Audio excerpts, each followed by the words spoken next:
80 की 80 सीट भारी पड़ जाएगा जीतना, खुद प्रधानमंत्री को भी जीतना उस क्षेत्र से भारी पड़ जाएगा इस बार, ये आप नोट कर लो। आज आपको मंगलसूत्र याद आ रहा है, जो खुद मंगलसूत्र की याद न कर पाया।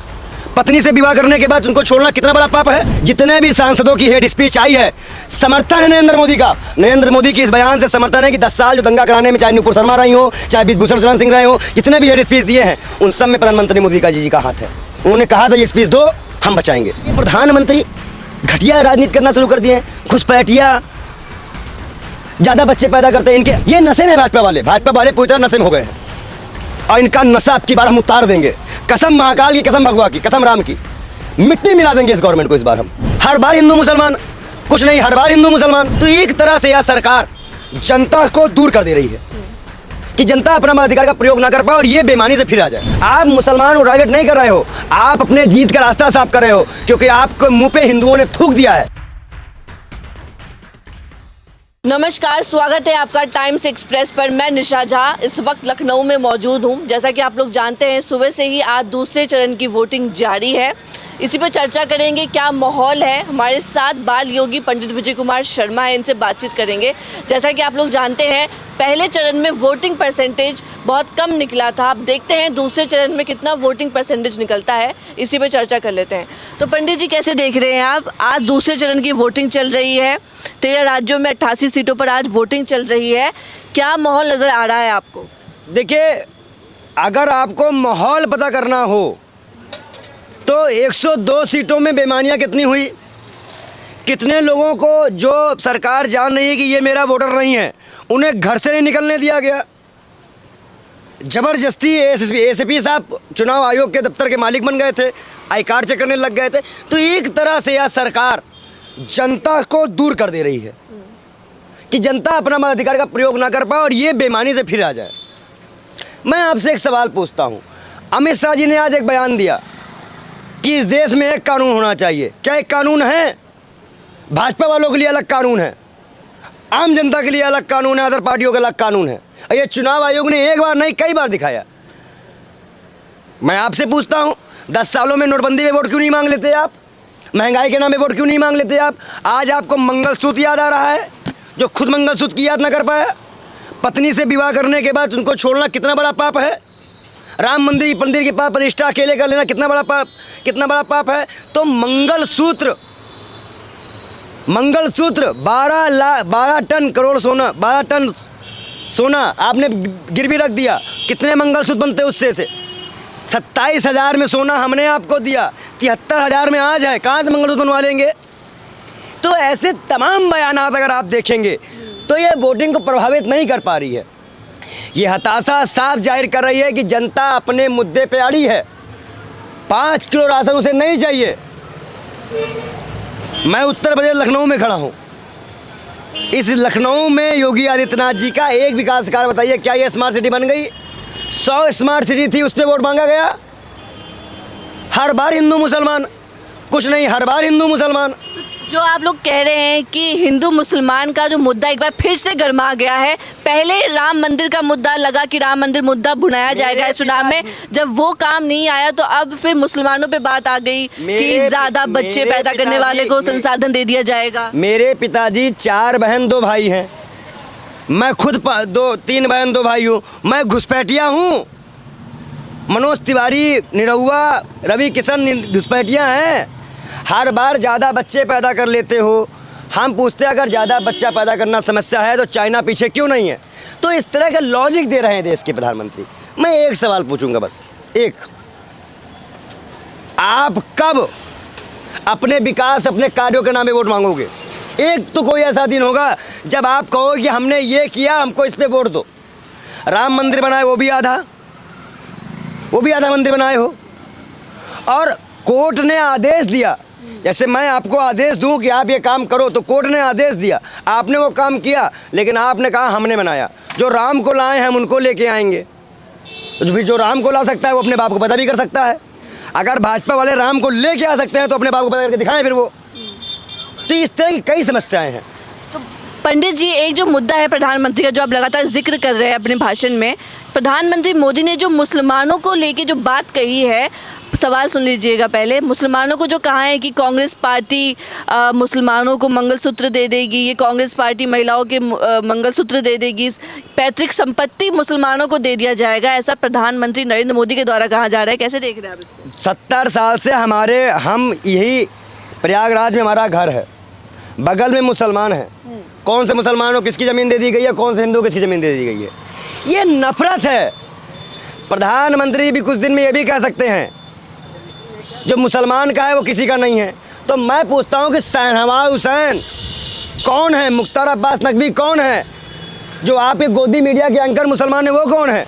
आप मुसलमान को टारगेट नहीं कर रहे हो, आप अपने जीत का रास्ता साफ कर रहे हो, क्योंकि आपको मुंह पे हिंदुओं ने थूक दिया है।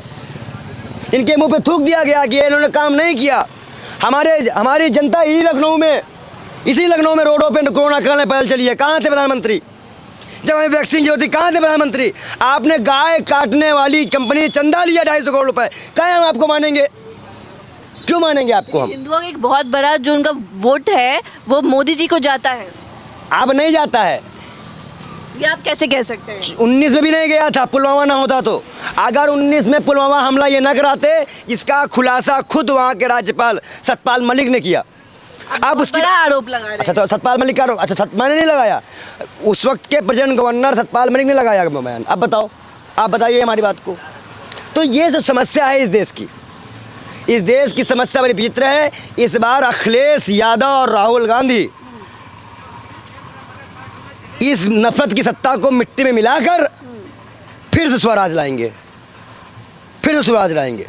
और ना लेकिन पंडित जी एक सवाल है, ठीक है विपक्ष की पार्टियां हैं, गठबंधन है, जनता से संवाद कर रही है, सवाल तो सुनिए, संवाद कर रही है, लेकिन जनता अभी भी मतलब समझ नहीं पा रही है, अभी भी कनेक्ट नहीं कर पा रही है। जनता को आप समझने कहाँ दे रही हैं? हर दिन तो आप मोदी जी का कहीं मंगलसूत्र दिखा देती हैं, कहीं। अरे मोदी जी से आप लोग सवाल करो ना कि मोदी जी, एक गाना हम सुना करते थे, सुबह उठते हैं रेडियो में बजता था, सखी सैया तो खूब कमाते हैं, महंगाई डायन खाए जाते हैं। ये गाना क्या सुनाई नहीं देता भाजपाइयों को? पहले जो महंगाई थी वो डायन थी, आजकल प्रेमिका है, लवर, आई लव यू। जितने भ्रष्टाचारी थे, I hate you, I love you. उन 26 लोग विपक्ष के छोड़ के जाते हैं भाजपा में, 23 लोग क्लीन चिट दे देती है भाजपा। अजीत पवार पे अब मोदी जी कहते हैं ये चोर है, या तो तब भांग खाए रहते हैं या तो अभी भांग खाए हैं। ये नशे में भाजपा वाले पूरी तरह नशे में हो गए हैं, और इनका नशा अब की बार हम उतार देंगे। कसम महाकाल की, कसम भगवा की, कसम राम की, मिट्टी मिला देंगे इस गवर्नमेंट को इस बार हम। ये बहुत लोगों को मिट्टी मिलाना सीखे हैं ना, हम इनको मिट्टी मिलाना सीखेंगे। ये गवर्नमेंट अब नहीं आएगी। अगर ये गवर्नमेंट दोबारा आती है तो लोकतंत्र का भूल जाइएगा, सिर्फ राजतंत्र रहेगा। पुतिन चुनेंगे हम, पुतिन। इसलिए अब की जनता इनको नहीं लाएगी। पर ऐसा थोड़ी ना है लोकतंत्र खत्म हो जाएगा, जैसे तमाम विपक्षी पार्टियां कह रही कि संविधान खत्म कर दे। सवाल पूछता हूँ, दिल्ली बॉर्डर आपने कवर किया था? दिल्ली में किसान का गेहूं जाएगा, चावल जाएगा, सब जाएगा, किसान दिल्ली नहीं आएगा। किसी के बाप की दिल्ली थी? क्यों लगाया आपने कील? आपकी ज़मीन थी, आप किसान से बात नहीं कर पा रहे हो। आप ही ने कहा कि MSP 50+2 वाला हम MSP देंगे, सब पे MSP देंगे। आप कहोगे कुछ, करोगे कुछ, फिर बाद में कहोगे भाइयों बहनों आपका मंगलसूत्र छीन लेंगे। अरे आपने छीना, आप अब ये चुनाव हो जाने दो। आप कह रहे हैं कि प्रधानमंत्री ने छीना, आज कैसे छीना मैं बताऊं? कोरोना काल में छीना, नोटबंदी में छीना, GST में छीना। कोरोना काल में 8 लोग खोए अपने परिवार से। हमें तो ऑक्सीजन भी नहीं मिली थी, हम तो रो रहे थे दर। मोदी जी, कब कोई हिंदू मुसलमान क्यों नहीं निकला था? कहाँ गए थे भाजपा के अंधभक्त? बताइए, सड़कों पे कौन निकला था? जो इंसानियत था वो था, जो इंसान था वो निकला था सड़कों पर। भगवान राम ने एक बात कही है कि जो मनुष्य सत्य में राह पे चलते चलते और अपने धर्म को नहीं भूलता है वही प्रकाश फैलाता है। आप बताइए इन्होंने कितनी बार झूठ बोला? ये कभी कहते हैं हम भीख मांगते हैं, और जब इनके भीख मांगने की साल गिनेंगे 30 साल, तब ये अगले गुजरात के मुख्यमंत्री सेकंड टर्म के, तो क्या गुजरात का मुख्यमंत्री 5 साल रहते भीख मांगे थे? तो इनकी हर बातों में झूठ है। आप इनको अगर इनकी बातें पकड़ना है, जनता स्टार्ट करे, कभी कहेंगे 30 साल भीख मांगे, कभी कहेंगे 50 साल भीख मांगे। अरे कोई आदमी कोई काम करते उसे मालूम ही नहीं क्या साल किया है। इसका मतलब कि प्रधानमंत्री झूठ बोलते हैं। पंडित जी, जैसे आज दूसरे चरण की वोटिंग चल रही है, आज महत्वपूर्ण सीटों पे वोटिंग चल रही है, उसमें से मेरठ है, वहाँ से अरुण गोविल, वहाँ से बीजेपी ने प्रत्याशी उतारा है, महत्वपूर्ण सीट है, और मथुरा से हेमा मालिनी। तो ये महत्वपूर्ण सीटें हैं, क्या लग रहा है वहाँ पे जनता किन मुद्दों पे वोट करेंगी? जनता देखिए, पिछली बार 2019 में मैं यही बताना चाह रहा था। अच्छा हुआ आपने इन चेहरों का नाम बता दिया। पहला जो चुनाव हुआ था 14 में, वो तो कांग्रेस की महंगाई दिखा के होगा, तो भाई कांग्रेस बहुत काम नहीं करी। हम 19 का चुनाव मोदी जी ने अपने नाम पे करवा लिया, पुलवामा दिखा के बचे बहुत दुख है, 40 जवान शहीद हुए। अब की बार का चुनाव मोदी जी के नाम पे है ही नहीं, इसीलिए वो प्रत्याशियों के नाम पे वोट मांग रहे हैं। अरुण गोयल जी अगर वो चुनाव लड़ रहे हैं, मैं उनके चुनाव, वो कम से कम एक बार तो अगर वो राम की भूमिका निभाए हैं तो वो ये सवाल क्यों नहीं उठाते। और वही ऐसे शख्स थे जिनको राम मंदिर में राम का दर्शन करने को नहीं मिला। ये रही अरुण गोयल हैं जिन्होंने बयान दिया कि भाई मंदिर तो अच्छा बना, मैं राम का दर्शन नहीं कर पाया। और दूसरी महत्वपूर्ण बात यह है, आप राम बने थे, आपने माता पिता के आदर 14 साल वन काटा है, आपने सभी इतिहास दिखाए हैं। उन इतिहासों को आपको दिखाना होगा। कहाँ है वो इतिहास? कहाँ है वो इतिहास भाई? आप बन गए थे, मोदी जी कितनी बार बन गए? जो व्यक्ति इस देश में मणिपुर जैसी घटना होने के बाद आज तक मणिपुर ना जा सके, उससे हम 56 इंच नहीं मानते। और यही आवाज भी मणिपुर में सबसे ज्यादा वोटिंग टर्नआउट निकला है, सबसे ज्यादा वोट पड़ रहे हैं मणिपुर। मैं बता दूं, इस बार गुल खिले गुलशन खिले, गुल की बारी है। हर जगह से जूते खा चुके हैं, अब की उत्तर प्रदेश से बारी है। 80 की 80 सीट, 80 की 80 सीट भारी पड़ जाएगा जीतना। खुद प्रधानमंत्री को भी जीतना उनके क्षेत्र से भारी पड़ जाएगा इस बार, ये आप नोट कर लो। क्योंकि लहर नहीं है, क्योंकि हिंदू महासभा के ने भी अपने प्रत्याशी खड़ा किया है, चक्रमणि पांडे जी ने भी खड़ा किया, किन्नर समाज की महागुरु खड़ी हुई हैं चुनाव में। तो ऐसा लग रहा है कि आक्रोश, देखो, मुसलमान को सॉफ्ट टारगेट बनाया ना जाए। इस वक्त मुसलमान को सॉफ्ट चारा ना बनाया जाए। मुसलमान को जितना चारा बनाना था भाजपा वालों ने खूब बनाया। अब मुसलमान चारा नहीं बनेगा। मुसलमान, हिंदू, सिख, ईसाई इसी मिट्टी के हैं। जिनको इनसे नफरत है वो जाए बाहर, हम इसी मिट्टी के, हम यहीं रहेंगे। आज तक रहते आए हैं ना। आप बताइए, प्रधानमंत्री घटिया राजनीति करना शुरू कर दिए हैं, घुसपैठिया, ज़्यादा बच्चे पैदा करते हैं इनके। और आज मैं एक बात कह दूं, जितने भी सांसदों की हेड स्पीच आई है, समर्थन है नरेंद्र मोदी का। नरेंद्र मोदी की इस बयान से समर्थन है कि 10 साल जो दंगा कराने में, चाहे नुपुर शर्मा रही हो, चाहे विभूषण शरण सिंह रहे हो, जितने भी हेड स्पीच दिए हैं, उन सब में प्रधानमंत्री मोदी का जी का हाथ है। उन्होंने कहा था ये स्पीच दो, हम बचाएंगे। आपको ये सब कैसे पता चल जाता है? सारी इन्फॉर्मेशन आपको पहले मिल जाती है? जब मोदी जी पंडित नहीं है, पूजा कर सकते हैं, तो हम पंडित हैं। मोदी जी कुंडली हमने देखी है, बयान आप ही के चैनल पे है, हमने मोदी जी कुंडली देखी है। हमको कुंडली बनाने आती है, हमें ना बताइए। हमने जो आज तक बात कही थी वो आज हुई है। राष्ट्रपति हमने मंदिर उद्घाटन से पहले 3 महीने पहले बोल दिया था राष्ट्रपति को नहीं बुलाया जाएगा। राष्ट्रपति को नहीं बुलाया गया। और क्यों नहीं बुलाया गया? क्योंकि एक दलित महिला थी। दलित महिला को मंदिर की प्राण प्रतिष्ठा में नहीं शामिल किया गया। ये काम कोई और नहीं किया। सबरी मेरी माँ, सबरी मेरी माँ करने वाले प्रधानमंत्री जी ने किया। तो प्रधानमंत्री करते कुछ है, कहते कुछ है। हम तो इसीलिए कहते हैं प्रधानमंत्री को नशे से बाहर निकलना पड़ेगा, इसलिए उनको इस बार वापसी करनी पड़ेगी। अरे आप सोचिए, गडकरी जैसे व्यक्ति मंच में बेहोश हो जा रहे हैं, राजनाथ सिंह उल्टा पुल्टा बयान दे रहे हैं, प्रधानमंत्री सोच नहीं पा रहे हमें क्या बोलना। इसका मतलब कि बहुत ज़्यादा प्रेशर है भाजपा के नेताओं पे, जनता कूट रही है। आप बताइए, मैं आपसे पूछता हूँ, जो मोदी योगी का नहीं होगा वो अपने बाप का नहीं होगा। अरे भाजपा वाले अपने बाप के नहीं होंगे? इनसे पूछ क्या है कि 14 से पहले जब ज्योति मोदी भाजपा में नहीं थे तो ये अपने बाप के ही थे ना, नाजायज़ तो नहीं थे। इस तरह का बयान कौन दे रहा है भाई? हम दिए हैं। मतलब ये क्या है कि हम वोट अगर मान लो कांग्रेस देंगे तो मैं अपने बाप का ही नहीं हूँ। ये क्या मजाक है? ये बयान किसने दिया? महेश शर्मा मंत्री रह चुके हैं, विधायक हैं 2-2 बार के, वो सांसद है 2-2 बार, किसने दिया बयान? और क्या कार्रवाई हुई उनके ऊपर? चुनाव आयोग